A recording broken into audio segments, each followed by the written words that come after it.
الحمدللہ رب العالمین والصلاة والسلام علی سید المرسلین اما بعد فاعوذ باللہ من الشیطان الرجیم بسم اللہ الرحمن الرحیم الصلاة والسلام علیک یا رسول اللہ وعلی آلک وصحابک یا حبیب اللہ الصلاة والسلام علیک یا نبی اللہ وعلی آلک وصحابک یا نور اللہ۔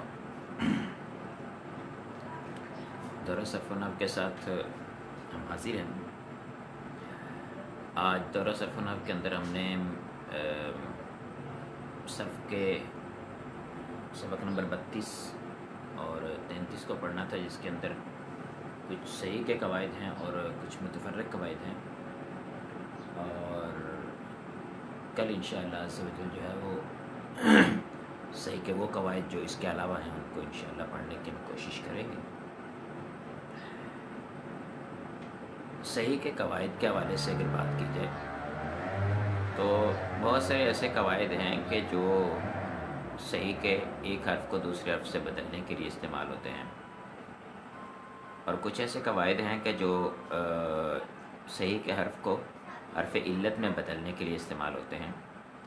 وہ حرف جو حرف صحیح کو حرف علت میں بدلنے کے لیے استعمال ہوتا ہے، اس قاعدے کو صحیح کے اندر استعمال کم کرتے ہیں یا صحیح کے اندر اس کا تذکرہ کم کرتے ہیں۔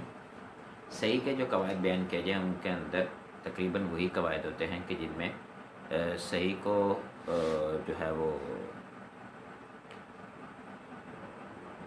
حرف صحیح کو حرف صحیح کے ساتھ تبدیل کیا جاتا ہے۔ جی آواز کم آ رہی ہے، تھوڑا اونچا بولوں۔ دوسری بات یہ ہے کہ جو ایک حرف دوسرے حرف سے بدلتا ہے، اس کے اندر زیادہ تر جو عمومی طور پر آپ کو نظر آتا ہے وہ حرف حمزہ ہے۔ حمزہ جو ہوتا ہے اس کو ہم دوسرے حرف سے تبدیل کرتے ہیں، اور حمزہ کو ہم الف سے بھی تبدیل کر دیتے ہیں، بعض اوقات یا سے تبدیل کر دیتے ہیں، بعض اوقات اس کو ہم جو ہے وہ واو سے تبدیل کر دیتے ہیں حمزہ کو۔ اور ایک حرف ہے حرف ہا جو ہوتا ہے یہ بھی حرف علت سے تبدیل ہو جاتا ہے، اور اس کا قاعدہ جو ہے وہ کوئی نہیں ہے۔ عرب جہاں پہ اس کو تبدیل کرتے ہیں وہ چند ایک مقامات ہیں اور ان کو جو ہے وہ بیان کر دیا جاتا ہے۔ مثال کے طور پر ایک مشہور زمانہ جگہ ہے جیسے کہ آل ہے، اس کے بارے میں آپ نے سنا ہی ہوگا کہ آل جو ہوتا ہے اس کی جو تصغیر ہے وہ اوہیل کے وزن پر آتی ہے، اور اس کی اصل جو ہے وہ اہل ہے، اور جو ہے ہا کو حمزہ سے تبدیل کیا، دو حمزے جمع ہوئے تو حمزہ جو ہے وہ ماقبل مفتوح الف سے بدل گیا، تو وہ جو ہے وہ ہا تبدیل ہو گئی حمزہ سے، اور اس کے بعد وہ حرف علت سے تبدیل ہو گئی۔ اس کے علاوہ ایک اور مقام ہے جہاں پر ہا حمزہ سے تبدیل ہوتی ہے، لیکن وہاں پر وہ حرف علت سے تبدیل نہیں ہوتی۔ وہ جگہ ہے جیسے اما ہے، یہ حقیقت کے اندر مہما تھا، اور اس میں ہا کو حمزہ سے تبدیل کیا، پھر ما ہو گیا، اور اس کے بعد اس میں قلب کیا گیا۔ قلب کرنے کا مطلب یہ ہے کہ عین کلمہ کو لام کلمہ کی یعنی میم کو حمزہ کی جگہ، حمزہ کو میم کی جگہ رکھا گیا، تو اس صورت کے اندر جو ہے وہ ما ہو گیا، پھر دو ہمجنس حروف اکٹھے ہوئے تو پھر پہلا ساکن دوسرا متحرک ہے، تو پہلے کو دوسرے کے اندر ادغام کر دیا گیا تو وہ اما بن گیا۔ یہاں پر صحیح کے قواعد جو ہیں ان کے اندر قاعدہ نمبر 1 مشہور زمانہ قاعدہ، پیچھے میں نے اس کا تذکرہ کر دیا تھا اس قاعدے کا، کہ فعل مضارع جو ہے وہ فعل مضارع جن کے شروع کے اندر تا آتی ہے ماضی میں، جن کے ماضی کے شروع کے اندر تا آتی ہے، مثال کے طور پر ایک تفاعل ہے، اور ایک تفاعل ہے، اور ایک جو ہے وہ تفاعل ہے، تو یہ 3 افعال ایسے ہیں جن کے شروع کے اندر تا آتی ہے۔ تو ان کے شروع کے اندر جب تا آتی ہے تو علامت مضارع ہم مضارع میں لگائیں گے، تو مضارع میں بھی علامت مضارع میں بھی ایک تا ہوتی ہے۔ جب وہ 2 تائیں اکٹھی ہوگی کسی مقامات پر تو اس پہ پھر اس کو جو ہے وہ ایک تا کو گرانا جائز ہے۔ یہ واجب قاعدہ نہیں ہے، جائز ہے۔ قرآن پاک کے اندر کثیر مقامات پر وہاں گرایا گیا ہے، اور اس کے علاوہ بھی اور کئی جگہوں پہ گرایا جاتا ہے، تو اس میں دیکھ کے طلبہ کو پریشانی ہوتی ہے، لیکن جوازی قاعدہ ہے، اس کو جوازی طور پر گرایا جاتا ہے۔ قرآن پاک کے اندر جیسا ہے قرات کے مطابق ویسے ہی رکھیں گے، اس کے اندر ہم خود سے تبدیلی نہیں کر سکتے۔ قاعدہ نمبر 1 بیان کر رہے ہیں، کہتے ہیں کہ باب تفاعل، تفاعل اور تفاعل، ان میں اگر 2 تائیں جمع ہو جائیں تو مضارع معروف میں ان کو گرانا جائز ہے۔ مضارع معروف ہو تو ان کے اندر اس کو گرانا جائز ہے، اگر مضارع مجہول ہوگا تو اس صورت میں اس کو نہیں گرائیں گے۔ اب اس کی کیا وجہ ہے کہ ہم مضارع معروف کے اندر گرائیں گے، مضارع مجہول کے اندر نہیں گرائیں گے؟ کیونکہ مضارع معروف کے اندر اس وجہ سے گراتے ہیں کہ وہ ہے علامت مضارع.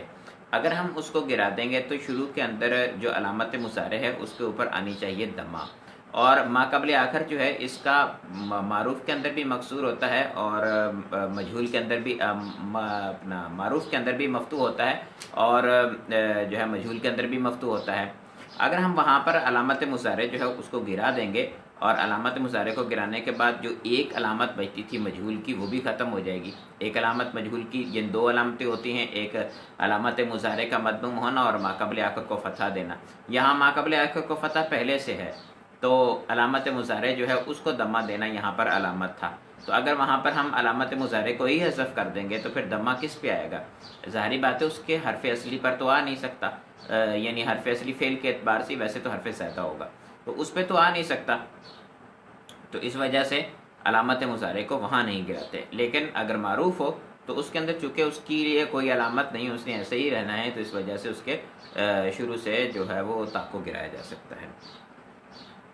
اس کے بعد یہاں پر کتاب کے اندر دو قواعد بیان کیے گئے ہیں، جبکہ یہ دونوں کو ملا کر اگر ہم پڑھیں تو ایک ہی قاعدہ بنتا ہے. یہ دو الگ الگ قاعدے جو ہیں اس سے طلبہ پہ بار پڑ رہا ہے.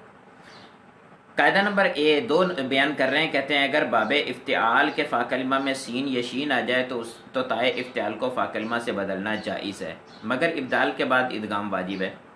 قاعدہ نمبر 3 دیکھیں تو باب افتعال کے فا کلمہ میں سا آ جائے تو تائے افتعال کو سا سے بدلنا اور سا سے بدل کر ابدال کے بعد ادغام واجب ہے. ایک حرف کو دوسرے حرف سے بدلنا جو ہے اس کو ابدال کہتے ہیں، اور ایک حرف کا دوسرے حرف کے اندر ادغام کر دینا یعنی ایک کو مدغم کر دینا، شد کی شکل میں لے آنا، اس کو ادغام کہتے ہیں. اب اوپر والا جو قاعدہ تھا اور نیچے والا جو قاعدہ ہے، ان دونوں قاعدوں کے اندر کوئی فرق نہیں. دونوں کو ملا کے اگر ہم بات کریں کہ اگر باب افتعال کے فا کلمے کے اندر سین شین اور سا آ جائے تو اس صورت میں تائے افتعال کو فا کلمہ کی جنس سے تبدیل کرنا جائز ہے. جب تائے افتعال کو ہم نے فا کلمہ کی جنس سے تبدیل کر لیا تو اس صورت میں دو ہم جنس حروف ہو جائیں گے، اور آپ یہ بات جانتے ہیں کہ دو ہم جنس حروف جب اکٹھے ہوتے ہیں تو اس صورت کے اندر پہلا ساکن دوسرا متحرک ہو تو پہلے کو دوسرے کے اندر ادغام کرنا واجب ہوتا ہے. تو یہاں پر یہی صورتحال ہے کہ دو ہم جنس حروف اکٹھے ہو جائیں گے. جب دو ہم جنس حروف اکٹھے ہوں گے تو پہلا جو ہے وہ ساکن دوسرا متحرک ہے تو پہلے کا دوسرے کے اندر ادغام کر دیں گے. باب افتعال کے لیے یہ قاعدہ خاص ہے. جیسے استماع، تو استماع میں تا کو سین سے تبدیل کیا تو استماع بن گیا. اس کے بعد سین کو جو ہے وہ سین کے اندر ادغام کیا تو استماع بن گیا. اسی طرح سے آپ لے لیں شین کو، تو اشتبہ ہے، اشتبہ کو تا کو شین سے تبدیل کر دیا تو اشبہ ہو گیا، پھر ادغام کیا تو اشبہ ہو گیا.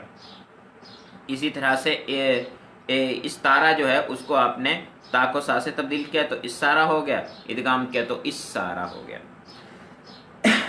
قاعدہ نمبر 4 بیان کر رہے ہیں، کہتے ہیں اگر باب افتعال کا فا کلمات صاد، ضاد، طا یا ظا ہو تو تائے افتعال کو طا سے بدلنا واجب ہے. پہلے والے جو دونوں قاعدے تھے، ان تینوں قاعدے کو دیکھ لیں ہم تو دو قاعدے تو میں نے ملا کے آپ کو بتا دیا کہ وہ ایک ہو گیا، اور اس کے اندر جو پہلا قاعدہ ہے وہ قاعدہ نمبر 1 جو ہے وہ الگ ہے تھوڑا سا. یہ تینوں قواعد جو شروع کے تھے یہ تینوں جوازی تھے. یاد رکھنے کے لیے اس کو ذہن میں رکھیں کہ تینوں قواعد جوازی تھے. پہلا قاعدہ جو تھا وہ تو بالکل ہی جوازی ہے. دوسرے جو دو قاعدے ہیں جن کو ملا کے ہم نے ایک بنا دیا تھا، اس کے اندر پہلی صورت جائز ہے، یعنی جب ہم تائے افتعال کو ما قبل فا کلمہ جو ہے اس کی جنس سے تبدیل کریں گے تو یہ جائز ہے. لیکن جب ہم نے تبدیل کر لیا تو تبدیل کرنے کے بعد پھر اس کے اندر جو ہے وہ ادغام کرنا یہ واجب ہوتا ہے.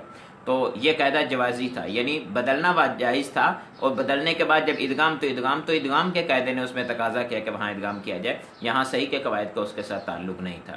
لیکن آگے والا جو قاعدہ ہے اس کے اندر دیکھیں تو تائے افتعال کو وہ کہہ رہے ہیں کہ سواد، ضاد، طا، ظا ہو تو تائے افتعال کو جو ہے وہ طا سے بدلنا واجب ہے.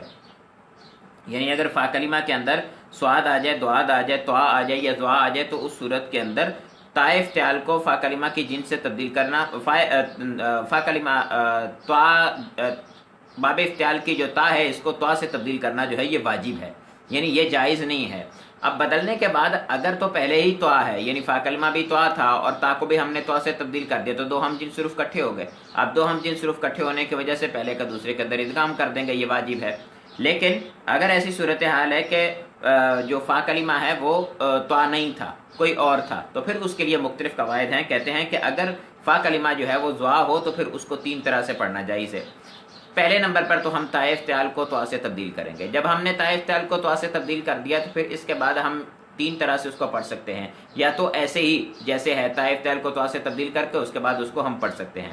دوسری صورت یہ ہے کہ ہم تائے افتعال کو توا سے تبدیل کرنے کے بعد جو فا کلمہ ہے اس کو بھی توا سے تبدیل کر کے ادغام کر کے پڑھ لیں، یا ہم توا کو زوا سے تبدیل کر کے ہم ادغام کر کے پڑھ لیں.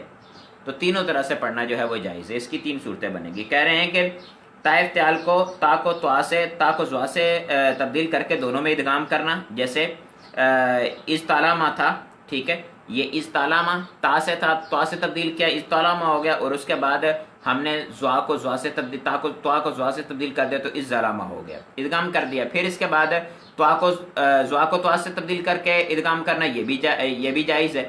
جیسے استعلامہ ہے تو اس میں ہم نے توا کو توا سے تبدیل کیا، زوا کو توا سے تبدیل کیا، اور استعلامہ جو تھا اس کو ہم نے استعلامہ کر دیا. اور بغیر ادغام کے اسی طرح سے استعلامہ جو ہے اس کو رکھنا بھی جائز ہے، لیکن تا افتعال کو توا سے تبدیل کرنا وہ واجب ہے. یہ ہو گئی بات زوا کی. اگر توا ہوگی تو اس صورت میں تو ادغام واجب ہی ہوگا. اگر سواد اور دواد ہوں تب بھی تا کو تو توا سے تبدیل کریں گے. تا کو توا سے تبدیل کرنے کے بعد پھر کیا کریں گے؟ کہتے ہیں تا کو فا کلمہ سواد اور دواد ہو تو 2 صورتیں جائز ہیں. توا کو فا کلمہ کا ہم جنس کر کے پھر ادغام کریں گے.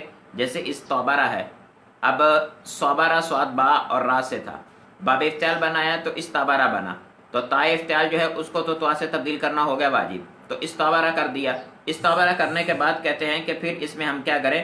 توا کو سواد سے تبدیل کر دیں. توا کو سواد سے تبدیل کریں گے تو اس صورت کے اندر اس صبرہ ہو جائے گا، پھر ادغام کر دیں گے کیونکہ ادغام اب واجب ہو جائے گا تو ہم جنس روف ہونے کی وجہ سے تو اس صبرہ ہو جائے گا. اسی طرح سے دارابہ ہے، دارابہ سے باب افتعال پہ لے کے جائے تو اترابہ بنتا ہے، اد تارابہ بنتا ہے. تو تا کو توا سے تبدیل کیا تو وہ اد تارابہ بن گیا. پھر اس کے بعد جو ہے اس میں بھی ہم دونوں طرح سے پڑھ سکتے ہیں. ایک تو یہ ہے کہ ہم اس کو اسی طرح سے اترابہ رکھ لیں، اور دوسری صورتحال یہ ہے کہ ہم دواد کو توا کو دواد سے تبدیل کرتے، دواد 2 ہو جائیں گے، 2 ہم جنس روف ہو جائیں گے تو پہلے کا دوسرے کے اندر ادغام واجب ہوگا، اس دارابہ بن جائے گا، اس دارابہ بن جائے گا، یعنی اد دارابہ.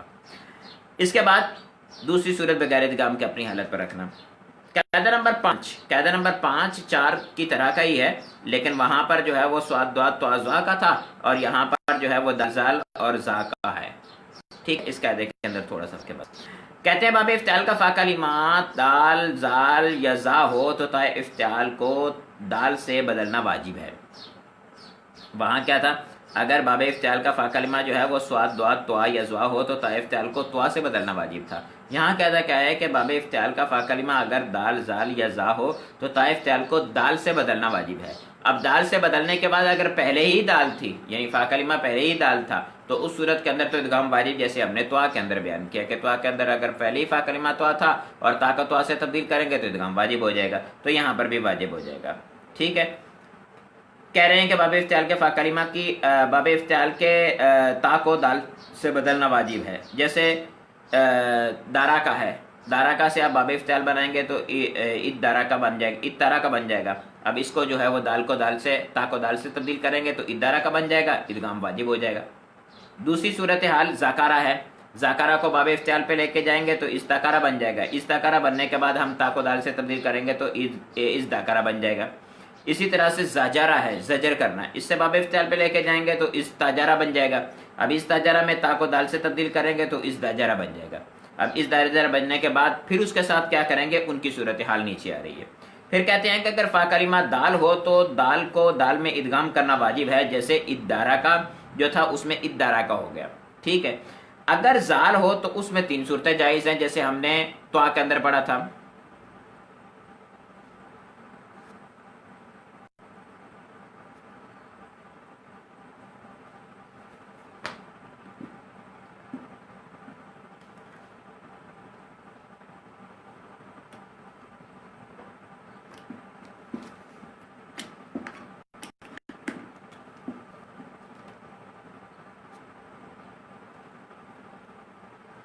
جی توجہ رکھیں. فرمانے زال ہو تو 3 صورتوں سے پڑھنا جائز ہے. دال کو زال سے بدل کر ادغام کرنا واجب ہے. ادغام کرنا جو ہے وہ ادغام کر دیں گے. جیسے از داکارا تھا زاکارا سے, اور تا افتعال کو دال سے تبدیل کیا تو وہ بن گیا از داکارا. از داکارا بننے کے بعد دال کو زال سے تبدیل کر دیا تو اد داکارا بن گیا. ٹھیک ہے. اور اسی طرح سے جیسے وہاں پر زوا تھی کہ توا کو زوا سے تبدیل کر کے, زوا کو توا سے تبدیل کر کے, اسی طرح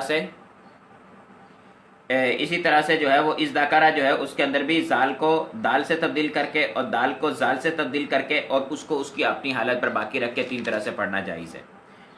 اس کے بعد بیان کرنے ہیں, کہتے ہیں کہ باب افتعال کا عین کلمہ تا سا جیم را دال زال سین شین صاد ضاد طا زوا ہو تو تا افتعال کو عین کلمہ کی جن سے بدلنا جائز ہے. جب جن سے بدل دیا تو جن سے بدلنے کے بعد پھر ادغام کرنا واجب ہے.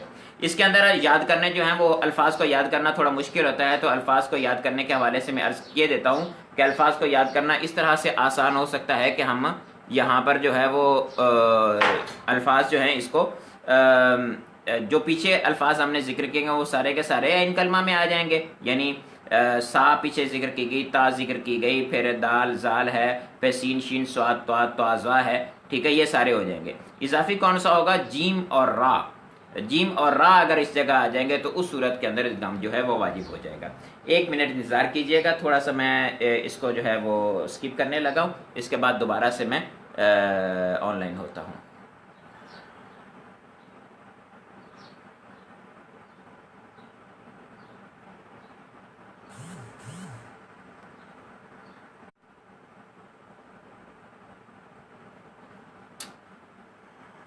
السلام علیکم ورحمۃ اللہ وبرکاتہ. اصل میں تھوڑا ہیٹ اپ کا ایشو ہو رہا ہے. آ جائیں جی واپس.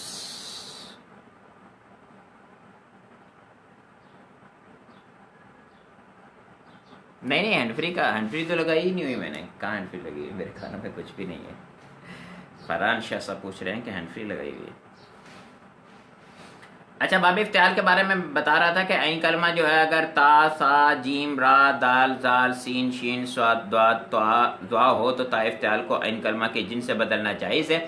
جب ہم اس کو اس کی جن سے بدل دیں گے تو اس کے بعد انہوں نے کہا کہ پھر ادغام واجب ہے, کیونکہ جب جن سے تبدیل کر دیں گے تو پھر وہی والا ادغام کا قاعدہ لگے گا کہ 2 ہم جنس حروف اکٹھے ہوئے تو اگر پہلا متحرک دوسرا ساکن ہو تو پہلا ساکن دوسرا متحرک ہو تو ادغام واجب ہوتا ہے. اگر دونوں متحرک بھی ہوتے ہیں تو اس صورت میں بھی ادغام ہو جاتا ہے. اور اگر دونوں متحرک ہو ان کا ماقبل حرف صحیح ساکن ہو تو اس صورت میں ماقبل کی طرف حرکت منتقل کر دیتے ہیں. اگر دونوں متحرک ہیں اور ماقبل جو ہے وہ ساکن نہیں ہے تو اسی کی حرکت کو گرا دیتے ہیں. اور بعض اوقات یہاں پر جو ہے باب افتعال کے اندر شروع کے اندر جب ہم 2 ہم جنس حروف لے کے آتے ہیں تو اس صورت کے اندر ایسا ہوتا ہے کہ 2 ہم جنس حروف جو ہیں وہ دونوں متحرک ہوں تو اس صورت میں پہلے حرف کی حرکت کو ہم گرا دیتے ہیں. پہلے حرف کی حرکت کو گرانے کے بعد ہم ادغام کرتے ہیں. ادغام کرنا جب پڑتا ہے ہمیں تو اس صورت کے اندر آپ یہ بات جانتے ہیں ادغام کے اندر 2 حروف ہوتے ہیں, ایک کو مدغم اور ایک کو مدغم فی کہتے ہیں. جو مدغم ہوتا ہے وہ ہمیشہ ساکن ہوتا ہے تو پھر اس کے لیے ہمیں شروع کے اندر جو ہے وہ حمزہ وصلی کو لانا پڑتا ہے, کیونکہ جب شروع کے اندر مدغم آ جائے گا تو شروع کے اندر پھر ہمارے ہاں جو ہے وہ ہو جائے گا کیا کہتے ہیں ساکن سے ابتدا, اور ساکن سے ابتدا ہو نہیں سکتی, محال ہے. تو اس وجہ سے شروع کے اندر ہم حمزہ وصلی کو لے کے آتے ہیں اور حمزہ وصلی کے ذریعے سے فعل کو پورا کرتے ہیں. جیسے میں نے آپ کو ابواب جب پڑھے تھے ہم نے تو 12 ابواب کی بجائے وہاں 14 لکھے ہوئے تھے, تو میں نے آپ کو بتایا تھا کہ ابواب 12 ہی ہوتے ہیں, 14 نہیں ہوتے ہیں. لیکن یہ جو 14 لکھے ہوئے ہیں یہ 2 باب تفاعل اور تفاعل جو ہے ان کو شامل کر کے افعول اور افاعل لکھا ہوا تھا. یہ 2 ابواب جو ہے وہ اس طرح سے شامل کیے تھے. وہاں پر بھی کیا تھا, یہی تا افتعال جو ہے تا تفاعل ان کو تبدیل کیا گیا تھا. جی یہ نیچے آ رہے ہیں ان کے بارے میں قواعد. کہتے ہیں کہ اگر باب افتعال کا عین کلمہ تا سا جیم را دال زال سین شین صاد ضاد طا زوا ہو تو تا افتعال کو عین کلمہ کی جن سے بدلنا جائز ہے, لیکن پھر ادغام کرنا واجب ہوگا. جیسے اختصمہ سے اخصصمہ ہو جائے گا, پھر خصمہ ہو جائے گا. اسی طرح سے اعتدلا کو دال کو تال سے تا کو دال سے تبدیل کریں گے, اعتدلا ہو جائے گا, پھر عدلا کر دیں گے.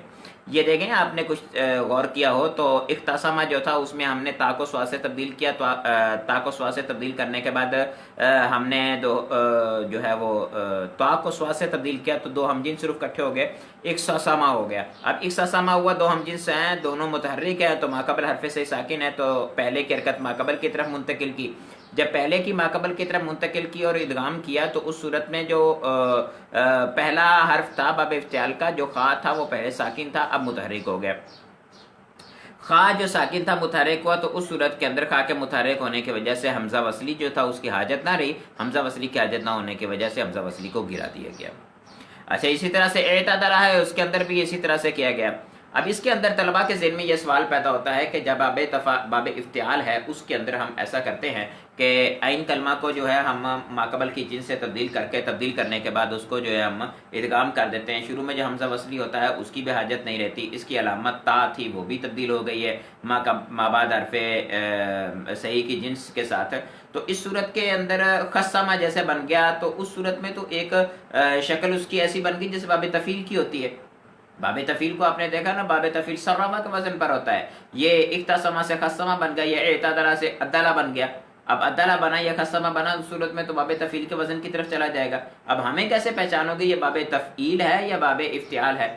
تو اس کے اندر یہ ذہن میں رکھنے کی ضرورت ہے کہ باب تفعیل اور باب افتعال جو ہے ان کے خاصے آپس میں کافی ڈیفرنس ہے، ان کے خاصوں کے درمیان، یعنی خاصے ان کے کافی مختلف ہے۔ اور دوسری بات یہ ہے کہ جب مضارع بنائیں گے تو اس صورت کے اندر فرق خود بخود آ جائے گا، کیونکہ مضارع جو ہوتی ہے علامت مضارع اس کی 4 حروف ہونے کی وجہ سے مضموم ہوتی ہے، لیکن اس کے 4 حروف نہیں، اس وجہ سے مضموم نہیں ہوتی ہے، ٹھیک ہے؟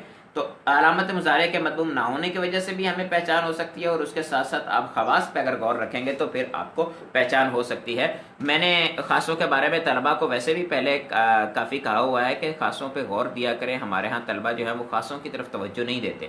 خاصے بہت ہی اہمیت کے حامل ہیں، اور اگر اس کو آپ خاصوں کو استعمال کریں اور اچھی طرح سے پڑھنے کے بعد بھلے ایک باب کا خاصہ لے لیں، ایک باب کا خاصہ لینے کے بعد قرآن پاک کا ایک پاؤ یا ایک پارہ پڑھ لیں، اور اس کے اندر جو ہے وہ قرآن پاک کے جتنے بھی الفاظ ہیں ان سب کے اندر جہاں جہاں وہ باب آ رہا ہے وہاں وہاں باب کے جو ہے وہ افعال کو نوٹ کر لیں، اور ان کے اندر چیک کریں کہ وہ خاصہ کون سا لگ رہا ہے، اس کے اندر پریکٹس کریں، پھر دوسرا باب لے لیں، پھر تیسرا باب لے لیں، پھر اسی طرح سے پورے قرآن پاک کے اندر مکمل پریکٹس کر لیں۔ ایک تو فائدہ یہ ہو جائے گا کہ آپ کو پورے قرآن پاک کا ترجمہ بھی پڑھنا جو ہے وہ آ جائے گا، ترجمہ بھی آپ کر پائیں گے، یعنی ظاہری بات ہے جب آپ صرفی نحوی اعتبار سے اس کو چیک کر رہے ہیں اور اس کا باب تک چیک کر رہے ہیں تو اس صورت کے اندر تو ظاہری بات ہے آپ کو بہت کچھ آ جائے گا، اور اس کے ساتھ ساتھ یہ بھی ہوگا کہ آپ کی صرفی نحوی اعتبار سے کافی مضبوطی آ جائے گی۔ خواص جو ہیں ان کا استعمال ہمارے ہاں بہت ہی کم کیا جاتا ہے، حالانکہ یہ ہمارے ہاں کے مطلب ہے کہ ہم لوگ اپنی درس و تدریس کے اندر بہت کم استعمال کرتے ہیں۔ حقیقت کے اندر اگر کتب کو اٹھا کے دیکھیں تو بہت بڑی بڑی جتنی بھی تحقیقی باتیں ہوتی ہیں ان کے اندر خواص کا بہت بڑا دخل ہوتا ہے۔ دوسری سب سے اہم ترین چیز جو ہے وہ میں کہوں گا کہ ہمارا علم بلاغت ہے۔ علم بلاغت جو ہے اس کے اندر، یعنی ہم علم بلاغت کا جب نام لیتے ہیں تو تین جو ہے وہ علوم کا نام لیتے ہیں کہ علم المعانی ہے، علم البدیع ہے اور علم البیان ہے۔ ان تینوں کو ہم استعمال نہیں کرتے۔ ان تینوں کو استعمال نہ کرنے کی وجہ سے جو ہے وہ بالکل یعنی ہماری کتاب کی حد تک رہ جاتا ہے، بلکہ بعض جاہل تو یہ بات کر دیتے ہیں کہ اس کو پڑھنے کا فائدہ کیا ہے، اس کو کیوں پڑھتے، اس کو نصاب سے نکال دینا چاہیے، فضول ہے، طالب علم تنگ ہوتے ہیں۔ تو اس طرح سے نہیں ہے۔ بلاغت جو ہے وہ ہمارا قرآن پاک کفار کے مقابلے میں معجز ہے، یعنی قرآن پاک جو ہے وہ بنانے سے وہ قاصر رہے جو ہیں کفار، وہ اس وجہ سے کہ قرآن پاک جو ہے وہ بلیغ ہے، اور قرآن پاک فصیح و بلیغ تھا، اور قرآن پاک کی فصاحت و بلاغت کو چیک کرنے کے لیے ہمارے پاس کیا چیز ہے، یعنی قرآن پاک کی فصاحت و بلاغت چیک کرنے کے لیے کہ یہ واقعی فصیح و بلیغ ہے اور کیسا فصیح و بلیغ ہے کہ دوسرے کتاب اس کے مقابلہ نہیں کر سکتی، اس کے لیے آپ کو بلاغت آنی چاہیے، اور اگر بلاغت نہیں آتی ہے تو آپ مطلب بالکل جو ہے وہ یعنی آپ کے ہاتھ پاؤں ٹوٹے ہوئے ہیں، آپ قرآن پاک کو اس طرح سے نہیں سمجھ سکتے جس طرح سے سمجھنا چاہیے۔ بہت سارے ایسے مقامات ہوتے ہیں جہاں پر ہم ترجمہ کچھ اور کرتے ہیں جبکہ بلاغت وہاں پر ترجمے کا کچھ اور تقاضا کر رہی ہوتی ہے، ٹھیک ہے؟ تو اس کا لحاظ ہمیں رکھنا ضروری ہے۔ جیسے قرآن پاک کے اندر ایک لفظ ہے جو ہے وہ کیا کہتے ہیں، چلے قرآن پاک کے بہت ساری مثالیں ایسے آپ کو مل جائیں گی۔ اگر خبر معرب باللام ہوتی ہے تو اس صورت کے اندر کسر ہوتا ہے۔ خبر معرب باللام ہوتی ہے، کیا ہم کسر کرتے ہیں؟ یہ بلاغت کا قاعدہ ہے۔ اگر کرتے بھی ہیں تو اگر ہم نے صرف و نحو کی کتاب سے پڑھا ہوگا، شاید ہمیں بہت سارے ایسے طلبہ ہوں کہ جن کو یہ یاد ہی نہ ہو کہ یہ ہم نے بلاغت کے اندر پڑھا تھا. یعنی مثال کے طور پر اگر ہے زید عالم تو اس کا مطلب ہے زید عالم ہے، اور اگر ہم کہیں کہ زید هو العالم تو اس صورت میں مطلب ہوگا زید ہی عالم ہے. اب اس کا یہ فرق پڑا ہے کہ الف لام معرب باللام خبر آئی ہے، یعنی خبر جو ہے وہ محلہ بالالف لام کا لفظ ہے دروس البلاغہ کے اندر، محلہ بالالف لام آئی ہے، یعنی الف لام کے ساتھ معرف ہو کے آئی ہے. نوٹ بیان کر رہے ہیں قاعدہ نمبر 6 کا، کہتے ہیں ادغام کی صورت میں ماضی، امر، معروف اور مصدر میں فا کلمہ کے متحرک ہونے کی وجہ سے حمزہ وصلیہ حذف ہو جائے گا. حمزہ وصلیہ حذف نہیں ہوگا، حمزہ وصلیہ کی حاجت نہیں رہے گی.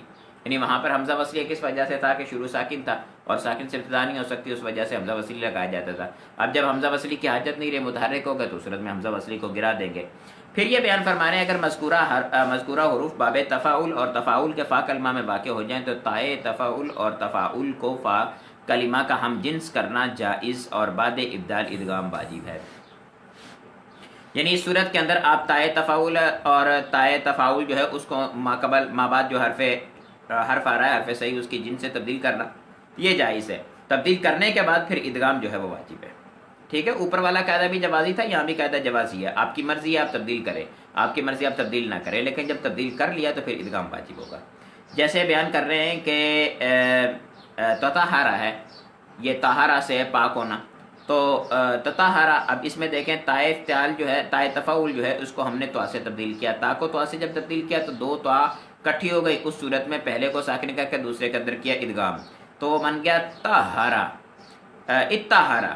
اب کیا ہوا کہ توا جب ہم نے پہلی ساکن کی تو ساکن سے ابتدا ہو رہی تھی، شروع میں حمزہ وصلی لگانا پڑ گیا، اور حمزہ وصلی جو ہے وہ عمومی طور پر مکسور آتا ہے، تو ہم نے اتہارا لگا دیا. ٹھیک ہے، اسی طرح سے تساکلا سے اتساکلا. قرآن پاک کے اندر مدثر لفظ موجود ہے، ہمارے ہاں بہت سارے لوگوں کا نام بھی ہوتا ہے مدثر، اس کے اندر بھی جو ہے وہ اسی طرح سے ہوا ہے، وہ بھی تفاعل ہے، یعنی تدثر تھا، تدثر سے جو ہے وہ تبدیل کیا تو جو ہے وہ اپنا ادثر ہو گیا، اور اس سے جو ہے وہ اس میں فاعل کا صیغہ مدثر بن گیا.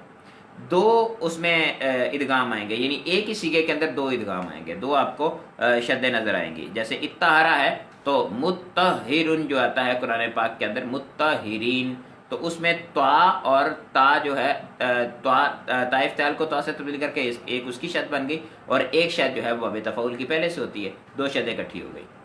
سبق نمبر 33 بیان کر رہے ہیں. قاعدہ نمبر 1 کہتے ہیں کسی اسم میں دوسرا حرف اگر مدہ زیادہ ہو تو جمع منتقل جمع اور تصغیر بناتے وقت اسے واو مفتوحہ سے بدلنا واجب ہے. پہلے نمبر پر تو جمع منتقل جمع اور تصغیر بنانے کا ہمیں طریقہ آنا چاہیے. جمع منتقل جمع کے بنانے کا طریقہ یہ ہے کہ علامہ شروع کے اندر دو حروف جو ہے وہ متحرک مفتوح ہوں گے، اور اس کے بعد الف جمع، اس کے بعد اگر دو حروف ہے تو پہلا جو ہے وہ مکسور ہوگا، اگر تین حروف ہے تو درمیان ساکن ہوگا، اگر مدغم ہے تو اس صورت میں پہلا جو ہے وہ ساکن ہوگا، یعنی ادغام کی صورت ہے تو پہلا ساکن ہوگا. اور دوسرا جو ہے اس کا اعراب، تو اس کا اعراب اگر الف لام داخل نہیں ہے تو اس صورت میں تو غیر منصرف والا، اور اگر الف لام داخل ہے تو پھر کسرہ بھی آ سکتی ہے لیکن تنوین نہیں آ سکتی، کیونکہ یہ جمع منتقل جمع کا وزن ہے، اور جمع منتقل جمع جو ہوتا ہے اس کے آخر میں کسر اور تنوین نہیں آتی غیر منصرف ہونے کی وجہ سے. اچھا، ایک بات. دوسری بات یہ ہے کہ باب اپنا جو ہوتی ہے کیا کہتے ہیں تصغیر بنانے کا طریقہ کیا ہے. تصغیر بنانے کا طریقہ یہ ہے کہ پہلے حرف کو مضموم، دوسرے حرف کو مفتوح، اور اس کے بعد یائے جو ہے وہ لے کے آئیں گے تصغیر، اور اس کے بعد پھر یہی صورتحال ہے جو ہم نے اس کے اندر بیان کی جمع منتقل جمع کے اندر، کہ یائے تصغیر کے بعد اگر دو حروف ہیں تو پہلا مکسور، اگر تین حروف ہے تو درمیان ساکن ہوگا. اچھا، اب مسئلہ یہ ہوتا ہے کہ جیسے فاعلن کا وزن ہے، اب فاعلن کا لفظ ہے، اس سے ہم اگر بنانا چاہیں تصغیر بنانا چاہیں تو ظاہری بات ہے پہلے حرف کو ہم کریں گے مضموم. ٹھیک ہے، پہلے حرف کو ہم نے دے دی ضمہ، اس کے بعد ہم نے دوسرے حرف کو کرنا ہے مفتوح. ٹھیک ہے، لیکن دوسرا حرف تو حرف علت ہے، الف ہے، اور الف کے بعد بارے میں آپ جانتے ہیں کہ وہ تو متحرک نہیں ہوتی، یعنی الف پہ کبھی بھی حرکت نہیں آ سکتی، الف ساکن ہوتی ہے. تو ویسے بھی الف جو ہوتی ہے اس کے ماقبل میں ہمیشہ فتح آتی ہے. جب الف کے ماقبل میں ہمیشہ فتح آتی ہے، یہاں پر اس کے ماقبل میں ہوگی دمہ. جب دمہ سے تبدیل ہوا تو اس الف کو ہم واو سے تبدیل کر دیں گے. اس الف کو جب ہم نے واو سے تبدیل کیا تو جو ہے پھر وہ واو آ گئی، یعنی الف نہ رہی تو وہ متحرک بھی ہو سکتی ہے. پھر اس کے بعد ہم نے کیا کیا، جو ہے وہ آگے جو اس کے ہم نے لگا دیا یا تصغیر کو لگانے کے بعد اس کے بعد دو حروف آئے، اور دو حروف میں سے پہلے کو مکسور اور دوسرے کو عامل کے مطابق اعراب دے دیے۔ فاعلن تھا تو اس سے فویعلن بن گیا، فوی۔ اب دیکھیں فا کلمہ کو پیش آ رہی ہے اور عین کلمہ جو ہے وہ اس پہ فتح آ رہی ہے، فا کلمہ جو ہے اس پہ پیش آ رہی ہے، اور اس کے بعد جو دوسرا حرف ہے اس پہ فتح آ رہی ہے، وہ الف تھا اس کو واو سے تبدیل کیا، اس کے بعد یا تصغیر آ رہی ہے، اور اس کے بعد دو حروف بچتے ہیں، تو دو حروف جو ہے ان میں سے پہلے کو مکسور کر دیا، فویعلن بن گیا۔ اسی طرح سے اگر آپ جانتے ہوں تو جو اس میں فاعل کے صیغے ہیں ان کی گردان ہے، تو اس کے اندر ایسا ہوتا ہے کہ فاعلتن، اس کی جو جمع منتہی الجموع آتی ہے وہ فواعل کے وزن پر بھی آتی ہے۔ اب یہ فواعل کیا ہے؟ یہ جمع منتہی الجموع ہے، اس کے اندر بھی کیا تھا؟ یہ فاعلتن ہے، تو اس میں دیکھیں پہلے کو ہم متحرک کریں گے، دوسرے کو متحرک کریں گے، پہلے کو فتح دوسرے کو فتح دیں گے، اس کے بعد تیسرے کو ہم کیا کریں گے؟ پہلے دونوں کو فتح دینے کے بعد ہم تیسری جگہ پہ الف جمع لے کے آئیں گے، اور اس کے بعد جو ہے ہم دو حروف ہوں گے تو پہلے کو مکسور، اور اگر تین حروف ہوں گے تو درمیان ساکن رکھیں گے اور پہلا مکسور رہے گا۔ اچھا، اس صورت کے اندر آپ دیکھیں تو فاعلتن جو تھا اس کے اندر ہم نے فا کلمہ کو جو ہے وہ فتح دے دی، اس کے بعد ہے الف کے بارے میں آپ جانتے ہیں کہ الف تو تبدیل نہیں ہو سکتا، یعنی الف کے اوپر حرکت نہیں آ سکتی، تو الف کو جو ہے اس کو بھی ہم واو سے تبدیل کر دیں گے، الف کو واو سے تبدیل کریں گے تو اب اس پہ فتح آ سکتی ہے، دوسرے میں اس پہ بھی فتح لگا دیں گے، اس کے بعد الف جمع لے کے آ جائیں گے، پھر بچیں گے ہمارے پاس دو حروف، تو اس کو جو ہے پہلے کو مکسور اور دوسرے کو جو ہے وہ عامل کے مطابق ہم اعراب کے لیے چھوڑ دیں گے۔ یہ بن جائے گا فاعلتن سے فواعل، یہ واو جو آئی ہے یہ الف ہے جو واو سے تبدیل ہوئی ہے۔ قاعدہ دوبارہ سنیے، کہتے ہیں کہ کسی اسم میں دو حروف اگر مدہ زیادہ، دوسرا حرف اگر مدہ زیادہ ہو تو جمع منتہی الجموع اور تصغیر بناتے وقت اسے واو مفتوحہ سے بدلنا واجب ہے، جیسے داریبتن سے دواریب اور دویریبتن، اور دیرابن سے دواریب اور دویریبتن، تومارن سے توامیر اور تویمیرتن۔ اس کے بعد قاعدہ نمبر 2 بیان کر رہے ہیں، کہتے ہیں اگر اس میں فاعل کی جمع فعالاتن کے وزن پر آئے تو اس کا لام کلمہ حرف علت ہو تو اسے الف سے بدل کر فا کلمہ کو ضمہ دینا واجب ہے۔ اب اس قاعدے کا متفرق قاعدے کا ویسے تو تعلق ناقص کے ساتھ تھا، لیکن یہاں اس کو ذکر کرنے کا مقصد جو ہے وہ سادہ سا ہے، وہ صرف اتنا ہے کہ چونکہ جو ہے وہ ناقص میں ماقبل مفتوح ہونے کی وجہ سے الف سے تبدیل کر دیں گے ہم آخری حرف کو، لیکن اس کے ساتھ ساتھ جو شروع میں اس کا جو عین کلمہ فا کلمہ ہوگا اس کو ہم ضمہ دیں گے۔ یہ فا کلمہ کو ضمہ دینے کے اعتبار سے اس کو صحیح کے اندر ذکر کیا، وگرنہ حقیقت کے اندر جو ہے اس کا تعلق ناقص کے ساتھ تھا۔ جیسے راوی کی جمع روات ہوتی ہے، اب دیکھتے ہیں راوی کی جمع راوین، یہ راوی جو ہے اس میں فاعل کا صیغہ ہے، ٹھیک ہے، تو راوی راویانی، اب راویانی راویونا کو راوونا کر دیتے ہیں، پھر اس کے بعد راویتن، اب یہ راویتن جو تھا یہ فعالتن کے وزن پر آیا تو یا ماقبل مفتوح الف سے بدل گئی، ٹھیک ہے، تو اس صورت میں ہو گیا رواتن ہونے کے بعد پھر ہم فا کلمہ جو ہے اس کو ضمہ دے دیں گے تو صورت میں رواتن بن جائے گا۔ اسی طرح سے جو ہے وہ نحات ہوتا ہے نحوی کی جمع، ٹھیک ہے، اسی طرح سے راوی کی جمع روات ہوتی ہے، داعی کی جمع دعات، یہ بیان کی گئی انہوں نے۔ کہتے ہیں اگر اس میں فاعل کی جمع فعالاتن کے وزن پر ہے، اس کا لام کلمہ حرف علت ہو تو اسے الف سے بدل کر فا کلمہ کو ضمہ دینا واجب ہے، یعنی اس کو تو الف سے تبدیل کریں گے وہ ناقص کا قاعدہ ہے، لیکن یہاں پر فا کلمہ کو جو ضمہ دینا ہے یہ ناقص کے قاعدے کے ساتھ ہی خاص ہے۔ جیسے دائی کی جمع دعاتن، اور اسی طرح سے جو ہے وہ بس ایک ہی مثال دی ہے، راوی کی جمع روات بھی آتی ہے، نحوی کی جمع نحات بھی آتی ہے۔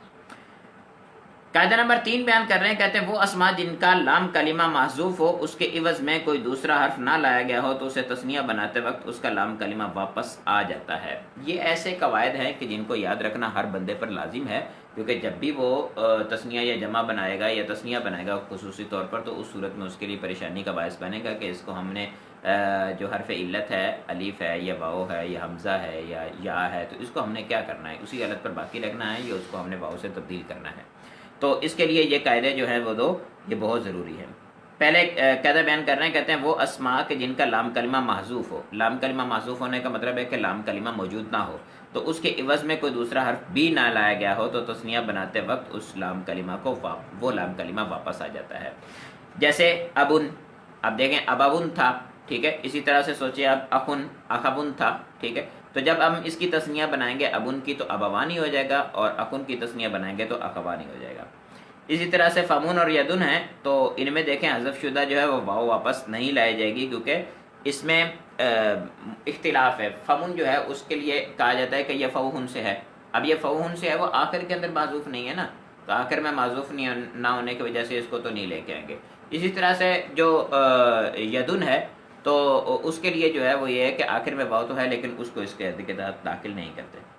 وہ اسما جن میں معذوف حرف کے عوض میں کوئی دوسرا حرف لایا گیا ہو تو اس کو اسی حالت پر رکھ کر تثنیہ بنایا جاتا ہے. جیسے سنتن ہوتا ہے، سیناتن. سیناتن جو ہے وہ سال کو کہتے ہیں. اب سیناتن جو ہے اس کے اندر ایک نون تھا جس کی جگہ جس کو حذف کر کے اس کی عوض میں تا کو لایا گیا. اب جو ہے وہ اس کو ہم نے جب تثنیہ بنائی تو سینتان بنا دی اسی طرح سے، کیونکہ یہاں پر اس کے حذف کے عوض جو ہے وہ لایا گیا تھا، اس کو حرف کو لایا گیا تھا. اسی طرح سے اسم ہوتا ہے، اسم جو ہے وہ وسم تھا، آخر میں واو کو حذف کر کے شروع کے اندر حمزہ لگایا گیا تو اس صورت میں یہ وسم سے اسم بن گیا. سمون سے اسم بنا کہ آخر میں واو تھی، واو کا حذف کیا اور شروع کے اندر حمزہ لگایا. اور وسمن سے اسمن بنا، واو حذف کی اس کی جگہ پہ حمزہ لگایا تو یہ اسمن بن گیا. بہرحال یہ اختلاف ہے کہ یہ کس سے مشتق ہے. تو یہاں پر دونوں صورتوں کے اندر اس کو حذف کرنے کے بعد حرف اصلی جو تھا اس کو حذف کرنے کے بعد اس کا عوض حمزہ وصلی لایا گیا ہے. تو حمزہ وصلی لائے جانے کی وجہ سے جو ہے اس کو ہم اسی حالت پر باقی رکھیں گے، تثنیہ بناتے ہوئے اس کو واو وغیرہ اس کے اندر واپس نہیں لے کے آئیں گے جو بھی حذف شدہ حرف ہے. اس کے بعد یا ساکنہ جب دمہ کے بعد واقع ہو تو اسے وہ واو سے بدل جاتی ہے، جیسے موقینن. یہ بھی قاعدہ جو ہے یہ ناقص کا ہے. واو ساکن یا ساکن ماقبل مدموم دمہ سے تبدیل ہو جاتی ہے. ٹھیک ہے. موقینن جو ہے یہ مجکنن تھا، اس سے موقینن بن گیا. اسی طرح سے مجسرن تھا تو مسرن بن گیا. اس کو ہم جب آئے گا اس کے اندر دوبارہ یہ ریپیٹ بھی کریں گے. پھر قاعدہ نمبر 5 بیان کر رہے ہیں. کہتے ہیں اگر اس میں معرب کے لام کلمہ میں یا ہو تو اس سے پہلے دمہ ہو تو اسے کسرہ سے بدل دیتے ہیں. جیسے التجلین تھا تو التجلین بن جائے گا. اس کی اصل وجہ کیا ہے؟ اس کی اصل وجہ یہ ہے کہ یہ دیکھیں جالاوا جیم لام اور واو سے یہ مشتق ہے، یعنی جیم لام اور واو اس کے حروف اصلیہ ہیں. اب اس میں باب تفاعل پہ اب جب لے کے جائیں گے تو یہ بنے گا تجلون بنے گا. تو اس صورت میں یا چوتھی جگہ واقع ہونے کی وجہ سے یہ تبدیل ہو جائے، واو چوتھی جگہ یا اس سے آگے واقع ہونے کی وجہ سے وہ تبدیل ہو جائے گی یا کے ساتھ. جب اس کو یا سے تبدیل کر دیا گیا تو یہ بن گیا تجلون. اب یا جو ہے اس پر دمہ دشوار تھا تو یا پہ دمہ کو حذف کیا، یا سے دمہ کو حذف کرنے کی وجہ سے یا ساکن، اس کے بعد نون تنوین جو تھا وہ پہلے سے ساکن تھا تو اس صورت کے اندر جو ہے وہ یا ساکن جو ہے وہ گر جائے گی. اب جب یا گرے گی یعنی اجتماع ساکنین کی وجہ سے تو اس صورت میں ما قبل جو ہے وہ فتح جو دمہ تھی اس کو اب کسرہ سے تبدیل کریں گے. یہ اس یا کی مناسبت سے تبدیل کیا جو ابھی گری ہے. ٹھیک ہے. تو یہ کوئی قاعدہ نہیں ہے، یعنی یہ ناقص کے قواعد کے اندر ہی اس کو ذکر کریں گے دوبارہ سے. تو التجلون تھا، التجلون تھا، تجلون سے تجلون بنا، تجلون سے تجلی بن گیا. ٹھیک ہے. تجلین بن گیا یا تجلی. الف لام لگائیں گے تو تجلی بن جائے گا، اور اگر الف لام نہیں لگائیں گے تو تجلی بن جائے گا، تجلین بن جائے گا. ٹھیک ہے. کیونکہ جب الف لام لگائیں گے تو اس صورت کے اندر جو یا ہے اس پہ دمہ رہے گا نہیں. جب دمہ نہیں رہے گا تو اس صورت میں سکل نہیں رہے گا تو اس صورت میں اس کو گرا دیں گے. اس کے بعد قاعدہ نمبر 6 بیان کر رہے ہیں. کہتے ہیں الف کو اس کے ماقبل حرکت کے موافق حرف علہ سے بدلنا واجب ہے. جیسے دارابا سے ماضی مجہور بناتے وقت دوریبا کر دیا گیا. ٹھیک ہے. اور اسی طرح سے مدراب جو ہے جمع منتہی جمع بناتے وقت مداریبو کر دیا گیا اس کو. یہ الف کے لیے خاص قاعدہ ہے کہ الف کو اس کی ماقبل حرکت کے موافق حرف علہ سے بدلنا واجب ہے، کیونکہ الف کا میں نے آپ کو عرض کیا کہ الف کا ماقبل ہمیشہ مفتوح ہوتا ہے. قاعدہ نمبر 7 بیان کر رہے ہیں. کہتے ہیں جو الف مکسورہ اسم میں تیسری جگہ واقع ہو، چاہے واو سے بدلا ہوا ہو یا اصلی ہو، تثنیہ اور جمع سالم بناتے وقت اسے واو مفتوحہ سے بدلنا واجب ہے. یہ کیا صورت ہے کہ الف مکسورہ ہو اور اسم میں تیسری جگہ واقع ہو. ٹھیک ہے. تو تیسری جگہ واقع ہو تو اس صورت میں بھلے وہ واو سے تبدیل ہوئی ہو، یعنی پہلے وہ اصل میں واو تھی، ماقبل مفتوح ہونے کی وجہ سے الف سے بدل گئی، یا اصلی طور پر الف ہی تھی. ٹھیک ہے. یا پھر تو اس صورت میں اس کو جب ہم تبدیل کریں گے تثنیہ کے اندر یا جمع مؤنث سالم کے اندر تو اس کو واو کو جو ہے وہ الف مکسورہ کو ہم واو سے تبدیل کر دیں گے. مثال کے طور پر جیسے عصا ہے، یہ عصبن تھا، واو ماقبل مفتوح الف سے تبدیل ہو گئی تو اس صورت میں ہم اس کی تثنیہ بنائیں گے تو عصبانی کر دیں گے. صحیح. اسی طرح سے الوانی اور الواتن بن جائے گا علم سے.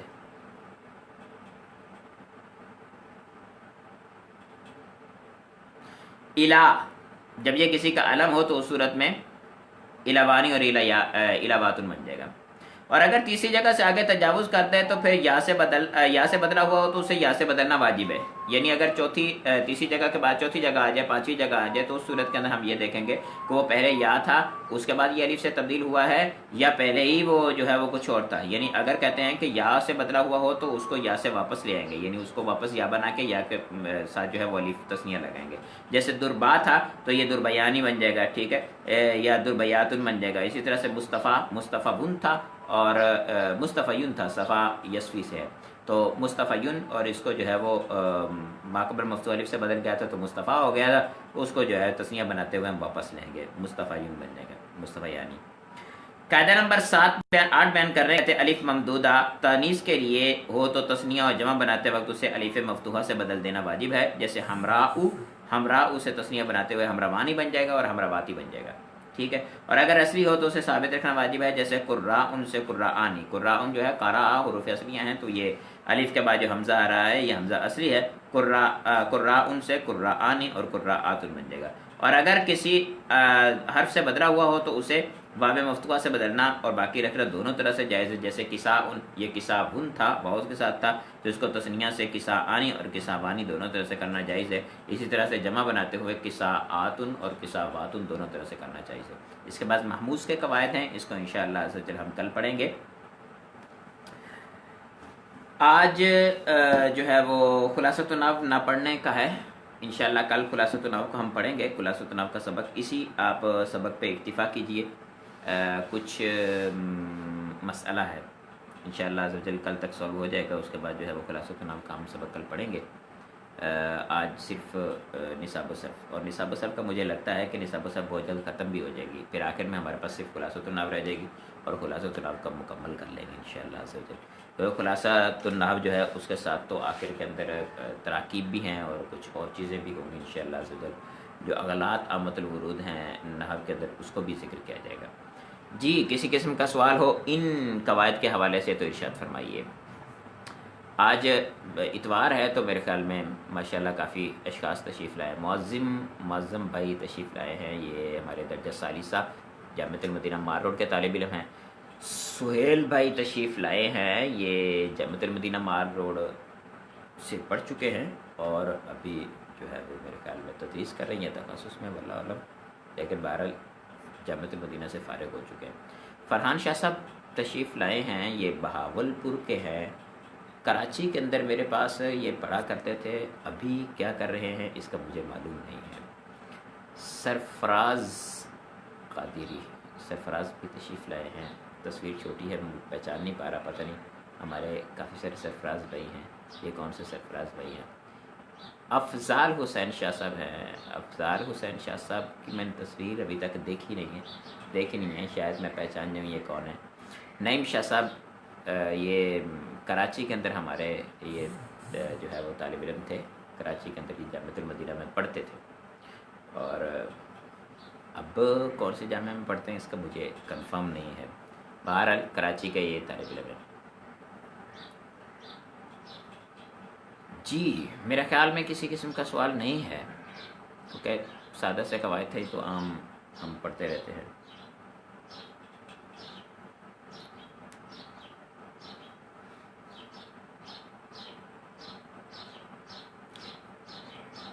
ٹھیک ہے، پھر دعاؤں میں یاد رکھیے گا. السلام علیکم ورحمۃ اللہ وبرکاتہ.